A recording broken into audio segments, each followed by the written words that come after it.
Now, I'm not saying that the animals are in themselves bad, but here I want to establish something. In the course of this film, I will be showing the occultism behind the popular symbols and objects of the holidays, and some of these objects or symbols will be things found in nature. Obviously, there is nothing wrong with the object when it is found in nature. The occult reasons behind the symbol can only be found when men adopt it with occult reasons and pass it on to others that may not be occultist. A good example of this is the rainbow. There is nothing wrong with the rainbow, or even the color combination of the rainbow, but this does not mean that it is biblically sound to march in a parade with a rainbow, in light of the fact that this has become a symbol of the homosexual agenda. It is a little like one of the children's activities. What's wrong with this picture? When something is out of its natural context, or strange, like lighting your dessert on fire for a birthday, we should ask, why? Now, many may have already realized that Halloween is an occult holiday that finds a lot of its origin with the Druids, but are the practices we have discussed the only ones that came from the Druids' festival of Samhain? We find the answer to that question is no. The Druids held their Samhain festivals at places such as Stonehenge, but some people lived too far away to take part in their ceremonies. Many of the Celtic people, those in the tribes and clans, could not attend the Samhain festival and a lot of these religious holidays because of the distance they lived away from these temple compounds. What they did, they would hold the exact same ceremony, except the Druid priests weren't able to preside over it. Instead of calling it Samhain, those Celtic warriors called it a harvest festival. Now today, those having a harvest festival do the same things that those celebrating Halloween do, only under a different name.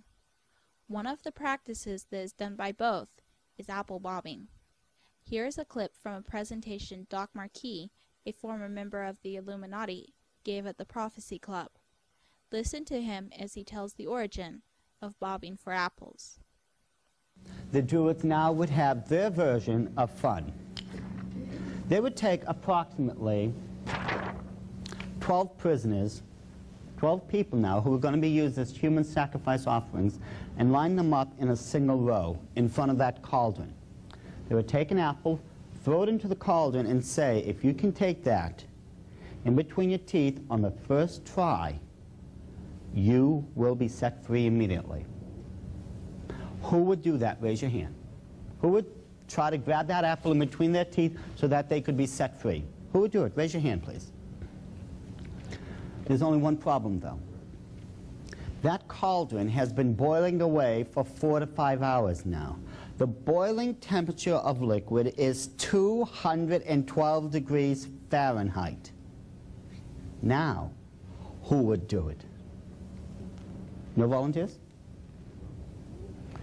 You? You know, you'd be the only one then who would have a chance of living. You see, if you didn't try for it, you were going to end up as a human sacrifice offering anyways. This was your only way out. Every single person there did take the chance, except with dire consequences, let's face it. After they plunged their heads into that boiling liquid, their faces, their neck, and I don't even know how much of their chest and back literally was just melting to where they would be permanently disfigured and unrecognizable. Many of them went blind because of the 212-degree liquid that was burning their eye sockets away. Many end up as partially or permanently deaf because of the damage that was done to their ear canal and the damage that was done to their speech and to their respiratory system because all that liquid was funneling down their throats while they were trying to grab that apple. And yes, this is where you got that cutesy little game, bobbing for apples. Now, if you did grab that apple on the first try in between your teeth, they held to their promise. They let you go. Some life afterwards. But if you didn't do it, they would throw you on the ground and behead you right there on the spot. This is an awful origin for this seemingly innocent game to come from, but it has an interesting comparison to where the origin of all false religion came from. Do you remember another time when someone was told that if they took a bite of some fruit, what most people think to be an apple, that they wouldn't die? Probably not a perfect comparison, but as we will see, most of the holidays that are prominent have connections to the tree of knowledge of good and evil. As Christians, we need to be careful that we have no fellowship with the unfruitful works of darkness. There should be no question that Halloween and its practices are works of darkness. In 1 John we read, "This then is the message which we have heard of him, and declare unto you, that God is light, and in him is no darkness at all. If we say that we have fellowship with him, and walk in darkness, we lie, and do not the truth." This is not a minor issue. This may mean eternal life or eternal death for you or your family.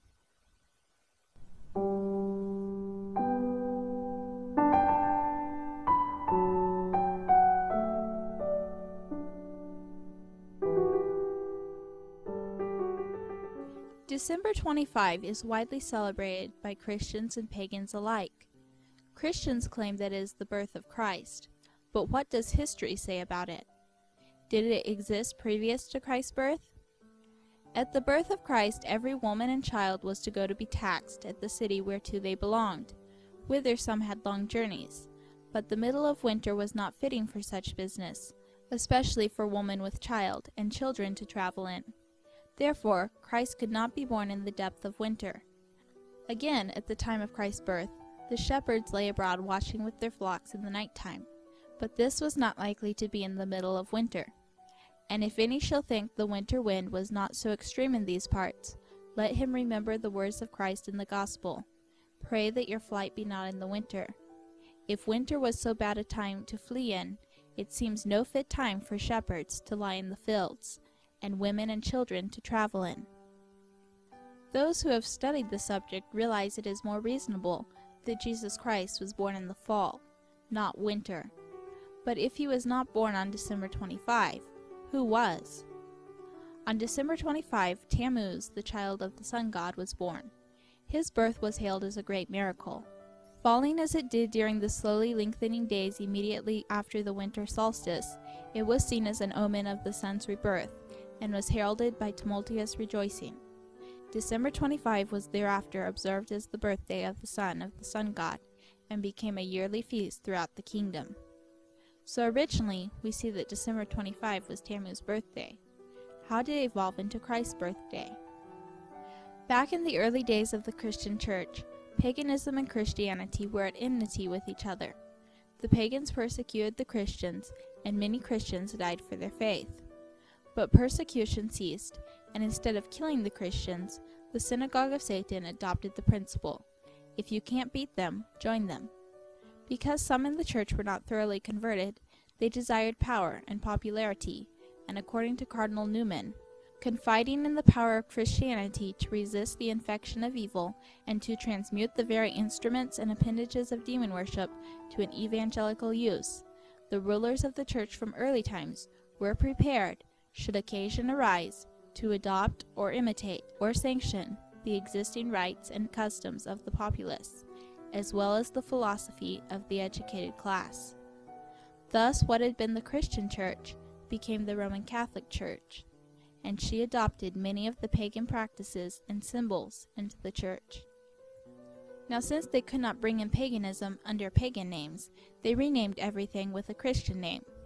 What you call something is very important. For example, a friend of my family would go into stores and ask them if they had dried grapes. The people at the store didn't think they had them. However, when you go into the same store and ask for raisins, you will find they do carry raisins. It is all in what you call it. If you ask someone if they celebrate a witches' holiday, they would probably say no. But if you ask them if they celebrate one of the popular holidays of today, you would probably get a yes. Two particular days came from those who worship Mithra. One source tells us that Mithra worship is just plainly sun worship. Entering Canaan under Joshua, the Hebrews again encountered sun worship. Baal of the Phoenicians, Molech or Milcom of the Ammonites, Hadad of the Syrians, and later the Persian Mithras or Mithra. Walter Woodburn Hyde tells us what the two particular days borrowed from Mithra are. Remains of the struggle are found in two institutions adopted from its rival by Christianity in the 4th century. The two Mithraic sacred days, December 25th, Dies Natalis Solis, birthday of the sun, as the birthday of Jesus, and Sunday, the venerable day of the sun, as Constantine called it in his edict of 321. So December 25 became Christ's birthday, and Sunday became a day of worship, replacing the biblical seventh-day Sabbath. Another writer states, as star cult sun worship became in the 3rd century AD the dominant official creed, paving the road for the ultimate triumph of Judeo-Christian monotheism, so strong was the belief in the invincible sun, Sol Invictus, that, for example, Constantine I, AD 337, himself at first a devotee of the sun cult, found it, indeed, perfectly compatible with his pro-Christian sympathies to authorize his own portrayal as Helios. And in 354, the ascendant Christian Church, in the reign of his pious but unsavory son Constantius II, found it prudent to change the celebration of the birth of Jesus from the traditional date, January 6, to December 25, in order to combat the pagan sun god's popularity, his birthday being December 25. What most people do not realize is that this was foretold by Daniel the prophet back many years before.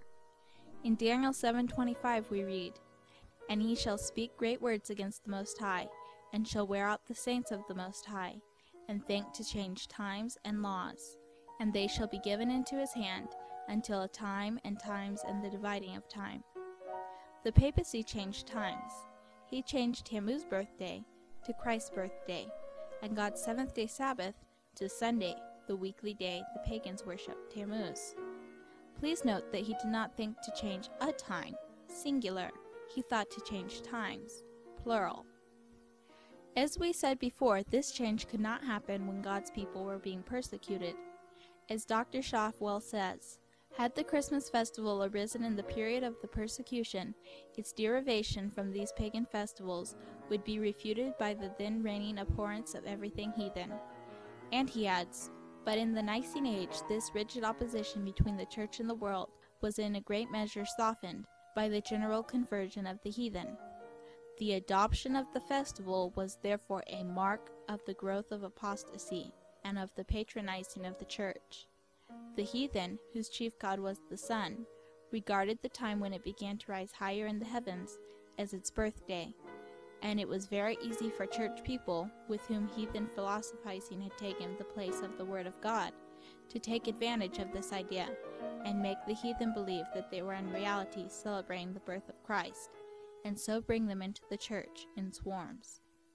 Now we should see what the Catholic Church says about the observance of Christmas and Sunday.